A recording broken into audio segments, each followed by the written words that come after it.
Foundational values for identifying ethical issues.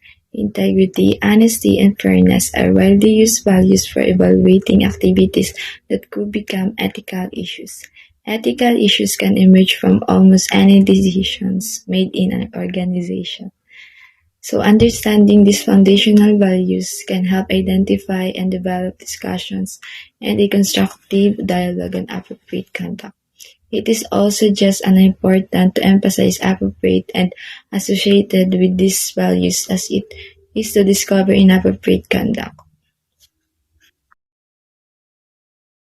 Integrity, one of the most important and oft-cited elements of virtue, and refers to being whole, sound, and in an impaired condition. It is also a value that relates to all business activities, not just ethical issues.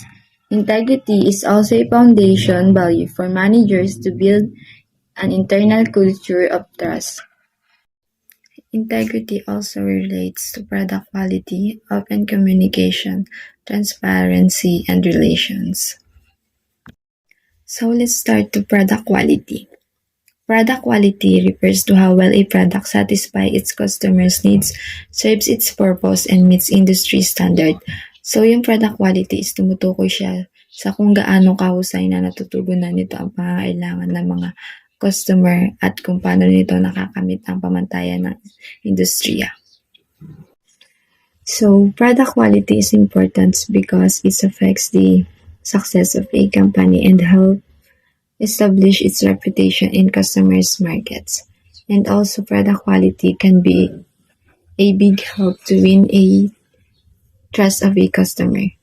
And also, when companies can create high-quality products that can continue to meet customers' demands, it will lead to highest investment and increase in revenue. So, importante nga yung product quality kasi malaki ang magiging papel nito sa negosyo. At nakakatulong itong makuha ang tiwala ng customer. So, next is open communication. Open communications happen in a team when its members are empowered to share their thoughts without any fear of repercussion. And also, open communication helps build trust in the organizations and show the seeds of transforming employees into co-entrepreneurs. So, open communication is important because it can gain trust, encourage ownership, reduce stress, and also open communication allows your employees to be more engaged and understand that what they do matter in the success of the business. So, effective communication will lead everyone on the same page, move in the same directions toward the same goal. So next is transparency. Transparency is the basis for trust between a firm and its investors, customers, partners, and employees. Being transparent means being honest and open when communicating with stakeholders about matters related to the business.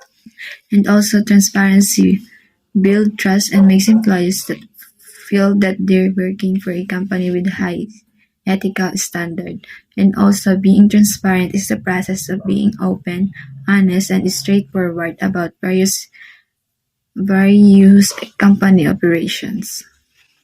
So last is relations. So ethical customer relations should include honesty with customers, delivering a good product or service, and backing the product or service. So a company policy that encourages positive relationship with customer can help position your company as trusted one. In an organization, it means uncompromising adherence to a set of group of values. Integrity is connected to acting ethically. In other words, there are substantive or normative constraints on what it means to act with integrity. So let's proceed to our next topic, which is honesty. Honesty refers to truthfulness or trustworthiness. So dito tumutukoy ito sa makatotohanan at mapagkakatiwalaan. And also, to be honest is to tell the truth to the best of your knowledge without hiding anything. So honesty is the quality of being truthful and trustworthy. Truthfulness means making true statement about something. Honesty is a key characteristic of a business because it sets the tone for the kind of work culture that you want to create, provides consistency in workplace behavior, and builds loyalty and trust in customers and prospects. Confucius defined an honest person as Junzi, or one who has the virtue Ren. Ren can be loosely defined as one who has humanity. Yi is another honesty component, and it is related to what we should do according to our relationship with others. Li relates to honesty but refers to virtue of good manners or respect. Z. It represents whether a person knows what to say and what to do, and it relates to honesty concept. So according to Kant's Golden Rule, it says that treat your inferiors as you would want your superiors to treat you. Just like treat others the way that you wanted to be treated. So dito, kailangan yung kung anong gusto mong itrato sa'yo is ganun dapat yung trato mo sa kanila. Issues related to honesty also arise because business sometimes regarded as a game governed by its own rule rather than those of society of a whole.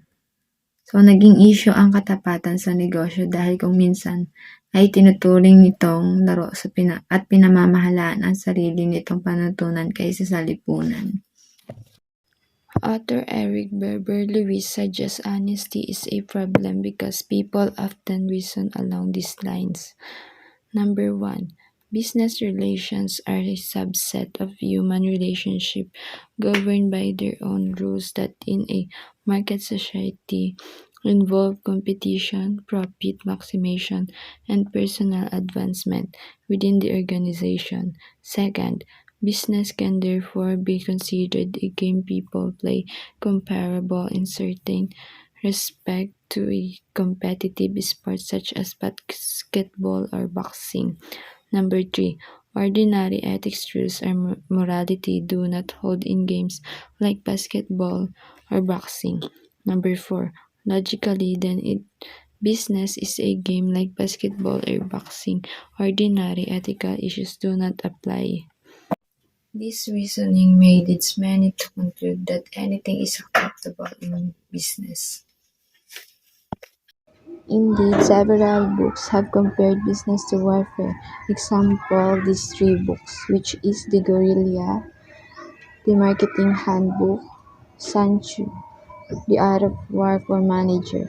So this business as war mentality fosters the idea that honesty is unnecessary in business. The opposite of honesty is dishonesty. Dishonesty can be broadly defined as a lack of integrity, incomplete closure, and unwillingness to tell the truth. So lying, cheating, stealing are actions unusually associated with dishonest conduct. Lying can be defined as number 1, untruthful statement that results in damage or harm. Number 2, white lies, which do not cause damage but instead function as excuses or means of benefiting others. Number 3, statement obviously meant to engage or entertain without malice. So this definition become important in the remainder of this chapter. So let's proceed to our last topic, which is fairness. Fairness is the quality of being just, equitable, and impartial. Fairness clearly overlaps with concepts of justice, equity, equality, and morality. So there are 3 fundamental elements that motivate people to be fair. The first one is equity, the second one is reciprocity, and the third one is optimization. So the first fundamental element is equality. In business, equality is about distribution of benefits and resources. So this distribution can be applied to stakeholders of the great society. So equality in the workplace means equal job opportunities and fairness for employees and job applicants. So essentially, equality in the workplace means that no person should experience or fear discrimination based on their gender to open door for compliance. So the second one is reciprocity. Reciprocity is an interchange of giving and receiving in social relations. Reciprocity occurs when an action that has an effort upon another is reciprocated with an action that has an approximately equal effect. So reciprocity is the return of favors approximately equal in value. For example, reciprocity implies workers to be compensated with wages approximately equal to their effort. So the last one is optimization. Optimization is a trade-off between equity or equality and efficiency, maximum productivity. Discriminating on the basis of gender, race, or religion is generally considered unfair because these qualities have little bearing upon a person's ability to do a job.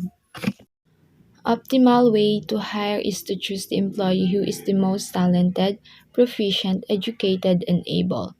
Because a talented person whose abilities are distinctively above average, and also a proficient person have great knowledge and experience in a trade of profession, and also educated person is self-reflective and self-aware and has a high standard of learning, and also the last one is able. An able person is clever or good at doing something. Ideas of fairness are sometimes shaped by vested interests. One or both parties in the relationship may view an action as unfair or unethical because the outcome was less beneficial as